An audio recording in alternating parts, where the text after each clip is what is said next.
This video is to show the basic knowledge about Asialink Cargo and Packing Agency Saudara Berhad, a logistics company. We went there recently and managed to identify information on their logistics activities.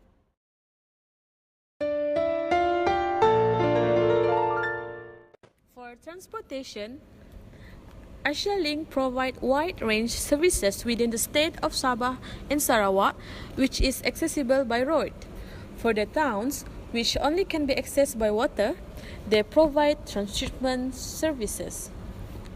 Asialink Cargo and Packing Demak Laut only covers up until Sri Aman, because the other part coverage has been covered by other nearby branches. The company did not have any air transportation, and they will outsource upon customers' request. It is easy for the company to outsource because they already have a strong relationships with DHL Express. They have 4 types of lanes transportation, which is tanker, 15 tons truck and bonded truck, and also prime mover.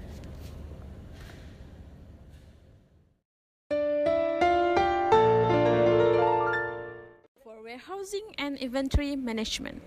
Asialink Cargo and Packing Warehouse that we visit is located at Lot 718 MTLD Demak Laut Industrial Park.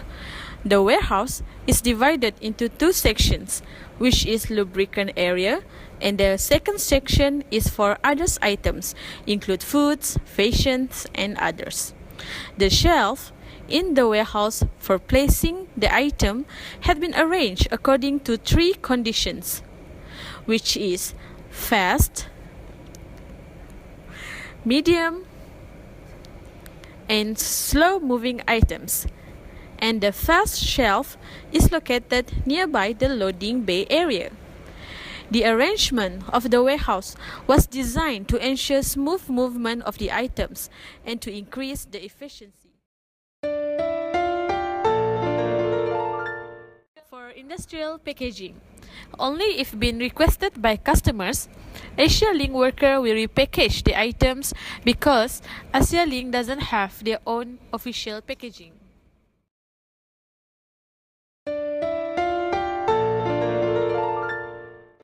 Materials handling includes the process of moving, protecting, controlling, as well as storing materials for manufacture, distribution, consumption, and even disposal. Good materials handling is important because it ensures all the materials be handled well in order to keep it safe, reach the correct destination safely, and to maintain the quality and the conditions of the materials. All the way during this whole process, Asialink Cargo and Packaging workers use various types of equipments. The equipments used throughout the process is the industrial trucks such as forklift, reach truck, and pallet jack. Each of the equipment have their own function, such as the forklift is used to lift and move materials short distances. Same goes to the reach truck, which is also used to work in narrow aisle warehousing spaces. As for the pallet jack, it is the most basic form of a forklift and is intended to move heavy or light pallets within the warehouse.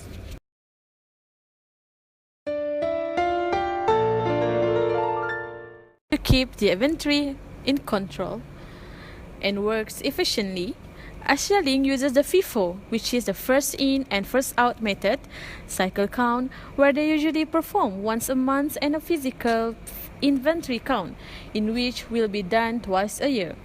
FIFO is a system where items that first received or the first in, which is the oldest items, are the first to be consigned.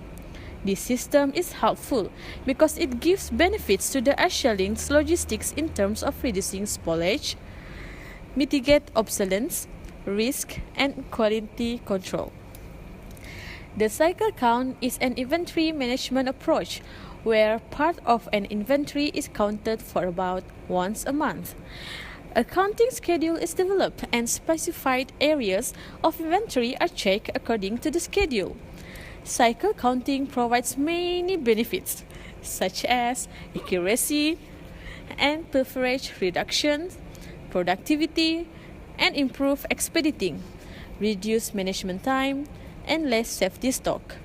When Asialink do the physical counts to track the inventory, they must perform it periodically, usually twice a year, to avoid the interruption of their normal operations and divert workers to the inventory counting. Rather than paying for a service to take counts for them, Asialink practicing their workers to perform the counts. This practice is actually reducing and eliminate the cost of hiring the outsourced service.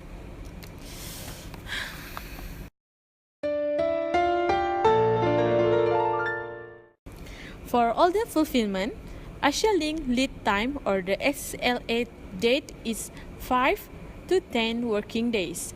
The lead time is the delay applicable for the inventory control purposes.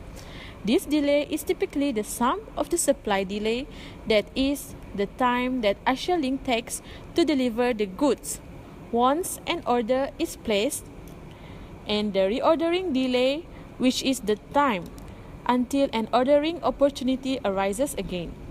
As mentioned before, in order for Asialink to deliver their orders to the customers, they use various modes of transportation, such as tankers, 15 tons trucks and bonded trucks, and also prime mover.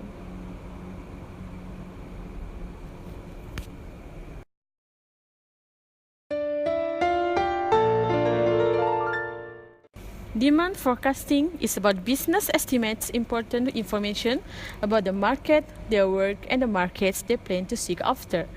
An organization can make their forecast by calculate or estimates themselves, or can also use specific specialists.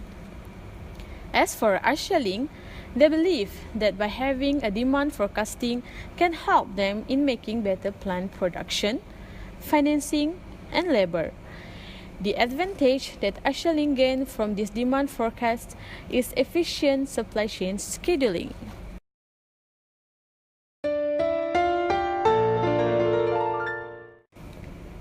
Production planning and scheduling for Asialink is about a term that covers all parts of operations, starting from the workforce activities until the delivery of the products. The concept for production planning and scheduling are to help deliver the product to the customers just in time and also maintain desired level of inventory. There are three essential objectives or targets of the production scheduling of Asialink, which is to avoid production due dates and also maintaining strategic distance from late finish of operations throughout times with the company has to control the time job spent in the framework, starting from receiving a product until it is being delivered. And lastly, concerns the use of working as a company wanting to fully utilize costly equipment and personnel.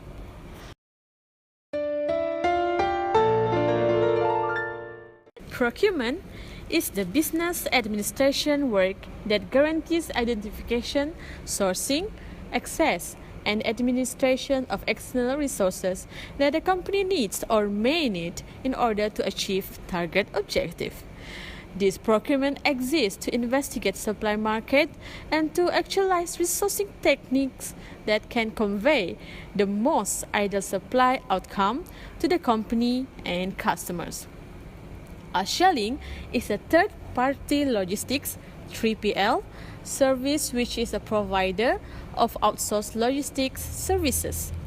A 3PL can be a single service, for example, warehousing, storage, and transportation can be a system-wide bundle of services capable in managing the whole supply chain. The job of the third-party logistics company is providing any number of services with the logistics of supply chain. Example for that includes the transportation, warehousing, picking and packing, freight forwarders, packaging, and inventory forecasting.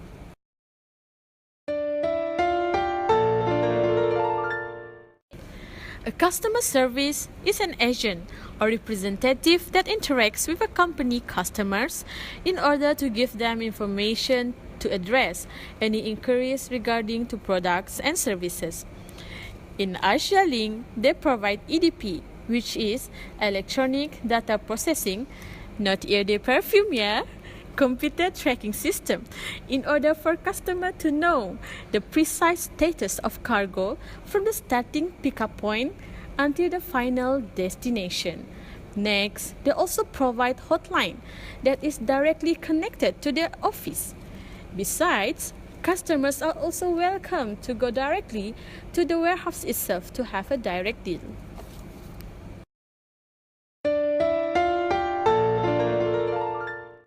Facility location. Asialink Cargo and Packing Agency Sdn Bhd head office is situated in Kuching, Sarawak. There are 5 different branches situated over the state, and another branch is situated in Kota Kinabalu. Asialink branch in Kuching have 3 warehouses at different locations. The warehouse that our group has visited is located at Lot 718, Block 7 MTLD, Demak Laut Industrial Park, 93050, Kuching.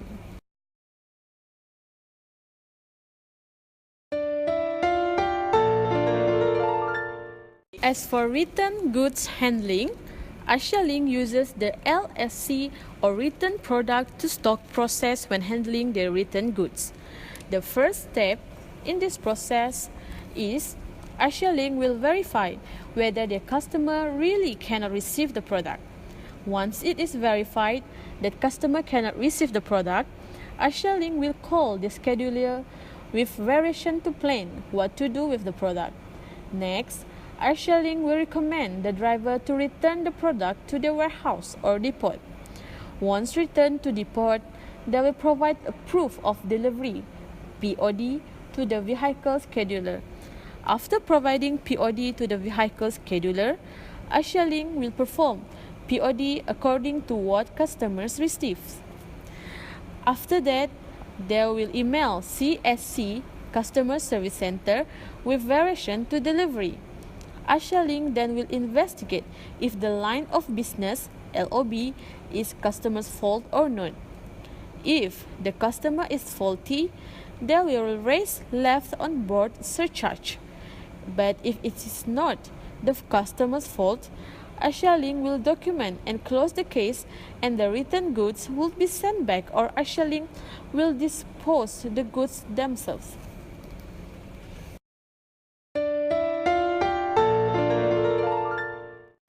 Parts and services support. Asialink has many types of equipment that helps in maintaining the services, such as CCTV for surveillance, so that the goods are guarded for 24 hours. Besides having forklift, reach truck, and pallet jack to help in handling the materials, they also have drum grip for lifting purpose and container ramp for loading and unloading container. Asialink also has their own online tracking service so that customer can keep track of the goods.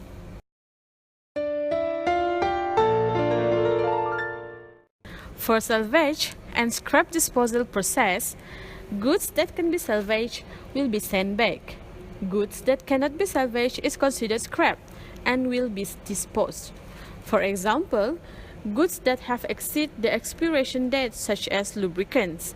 The first step in the disposal process is Asialink worker will stop the leak and spreading of the lubricants placed on the road. By wearing proper PPE or personal protective equipment, such as safety shoes, gloves, and dust mask, they put the sand on the lubricants and mix them. Sands are good absorber. That is why they are often used when disposing lubricants. The mixed lubricants will be cleaned up, and the plastic bags or drum containing the sand mixture will be sent to the Trinicans for proper disposal. Thank you for watching. We hope this video will help you to have a better understanding on Asialink's logistics activities. Goodbye. See you later.